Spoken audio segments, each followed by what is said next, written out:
Hair colour করলেই যে hair damage হয় এমনটা কিন্তু না।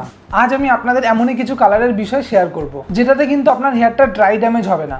অনেকেই মনে করেন যে হেয়ার কালার করলে হেয়ারটা ড্রাই ড্যামেজ হয়ে যায়, আর এর জন্য কি কি করা দরকার আমি আপনাদের সবটাই বলে দেবো। তো ভিডিওটা স্কিপ না করে পুরোটা দেখুন। স্কিপ করলে কি হয়, কিছু মেন বিষয় যদি আপনি মিস করে ফেলেন সেক্ষেত্রে পুরো ব্যাপারটা আপনি বুঝতে পারবেন না। আমি আপনাদের হেয়ার কালারের পুরো প্রসেসটা দেখাবো, আর তার সাথে সাথে এই বিষয়ে পুরোটাই গাইড করব, যেটাতে আপনারা খুবই সহজেই বুঝতে পারবেন। একটা ভালো হেয়ার কালার আপনার লুকের সাথে সাথে কিন্তু আপনার স্টাইলও চেঞ্জ করে। আমি যেই কালারটা করেছি এটা কিন্তু গ্লোবাল কালার, আর এই কালারটা আপনার রিফ্লেক্ট, যেমন ধরুন আপনার হেয়ারে লাইট পড়লে এটা কিন্তু বেশি বোঝা যায়, এবং কম লাইটে এটা কিন্তু আপনার ন্যাচারাল মনে হবে। আর এই কালারে আমি কোনো ব্লন্ড বা ব্লিচ ইউজ করি। কিন্তু একটা কথা কি, যে কোনো কালার করার পরে একটু হেয়ারে মেনটেনের দরকার, খুব বেশি কিছু না, কয়েকটা মেন বিষয় যেগুলো সাধারণত আপনারা করে থাকেন, যেমন কালার গার্ড শ্যাম্পু, মাস্ক।